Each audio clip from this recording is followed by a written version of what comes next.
हरिओम. अवधूत चिंतन श्री गुरुदेव दत्त श्री स्वामी समर्थ. रिलिजियस काकू या आपल्या चॅनलवर तुमचे मनापासून स्वागत करते आणि व्हिडिओला सुरुवात करते. तुम्ही या चॅनलवर नवीन असाल तर लाईक, शेअर आणि सबस्क्राईब करायला विसरू नका. तुमचे एक लाईक आणि सबस्क्राईब आम्हाला पुढे जाण्याचे बळ देते. चला तर व्हिडिओला सुरुवात करूया. बघा अमावास्येला आपण म्हणतो म्हणजे माता लक्ष्मीची आपण पूजा करतो. तर माता लक्ष्मीची पूजा अमावास्येच्या दिवशी केल्याने आपल्या घरात जी काही दरिद्रता आलेली आहे, जी काही किरकिर वगैरे असेल ती सुद्धा निघून जाते. त्यामुळे आपण माता लक्ष्मीची पूजा आपल्या अमावास्येच्या दिवशी घरात केली पाहिजे. तर बघा आपण अमावास्येला म्हणजे लक्ष्मीपूजन सुद्धा आपण अमावास्येच्या दिवशी करत असतो आणि दिव्यानी दिवा लावून सगळीकडे प्रकाशमय करत असतो. तेव्हा आपल्या घरामधला अंधकार निघून जातो.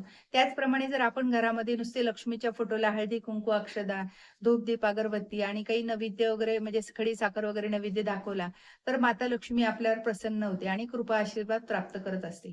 आणि पहा अमावास्येच्या दिवशी आपल्याला म्हणजे बरेच जण शनीला नारळ फोडत असतात. तर शनीला बघा नारळ फोडणं हे खूप म्हणजे महत्वाचं आहे आणि आपल्यासाठी चांगलं आहे. जी काही आपल्या घरामधली संकट वगैरे आहे, जे काही आपल्याला अडी-अडचण आलेली असते, ती आपण जर शनीला नारळ वगैरे फोडलं, तर ती आपली साडेसाती म्हणा, जे काही आपले संकट आहे ते सुद्धा निघून जातात. तर मुलांनी म्हणा, जेंट्सनी जे काही असेल त्यांनी जे तिथे जाऊन नारळ जर फोडलं, तर नक्कीच त्यांच्या मागची जी काही साडेसाती त्रास आहे त्यांना तो निघून जातो. तर दर अमावास्येला हे नारळ फोडावं त्यांनी, नारळाचं हे काम केलं पाहिजे. तर शनीला म्हणजे दर शनी अमावास्येला म्हणजे खडे मीठ, उडीद आणि काळा कपडा हे अर्पण करायचं आहे शनीला आणि तेलाने अभिषेक करत असतो. तर तेलाने अभिषेक केल्यानंतर ही जी काही आपल्यामधली जी साडेसातीचे काही जो त्रास होतो, ज्यांना साडेसाती आहे, त्यांचा तो त्रास लवकर निघून जातो. तर त्यांनी अमावास्येला हमखास म्हणजे हे करायचं शनीला खडे मीठ, उडीद आणि काळा कपडा तिथं अर्पण करायचा आहे. काळे तीळ अर्पण करायचे आहेत आणि नक्कीच त्यांना म्हणजे साडेसातीचा त्रास कमी होतो.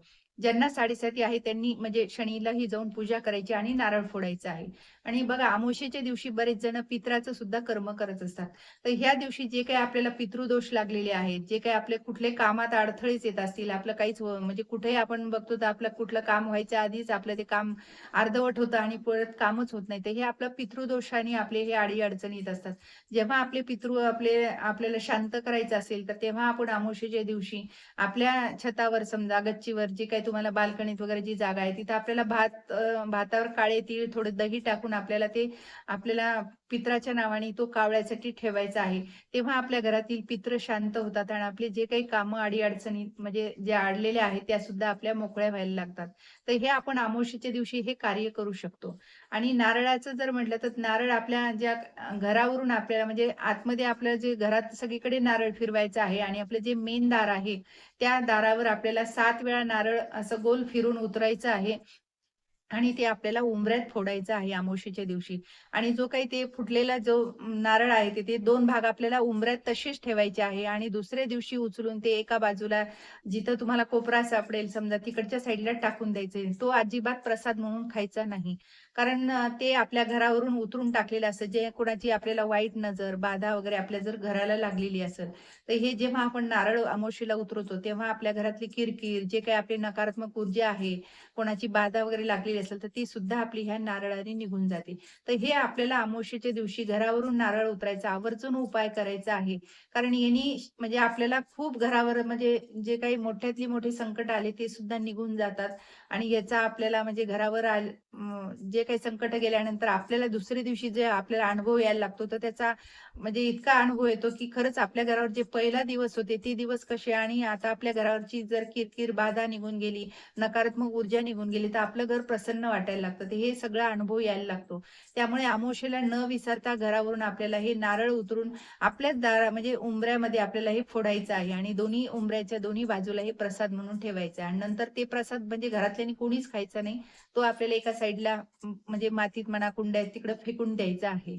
आणि जेव्हा तुम्ही शनीला फोडता तो नारळ प्रसाद म्हणून तुम्ही खाऊ शकता. पण हे दारात जे फोडलेले नारळ आहे ते अजिबात खायचं नाही. तर हे असे आपल्याला छोटे-छोटे उपाय करायचे आहेत आणि हे उपाय केल्याने नक्कीच आपल्यावरचे जे संकट आहे, नकारात्मक ऊर्जा, बाधा जी आहे ती निघून जाते आणि आपलं घर म्हणजे ह्या संकटातून मोकळं होतं आणि आपलं घर प्रसन्न वाटायला लागतं. तर हे असा छोटा उपाय तुम्ही अमावास्येच्या दिवशी नक्की करून बघा. नक्की तुम्हाला ह्याच्यामध्ये फायदा वाटेल, यश येईल आणि तुम्हाला सुद्धा घरात प्रसन्न वाटायला लागेल. श्री स्वामी समर्थ. जय जय स्वामी समर्थ. माझा जर व्हिडिओ तुम्हाला आवडल्यास लाईक, शेअर आणि सबस्क्राईब करायला विसरू नका.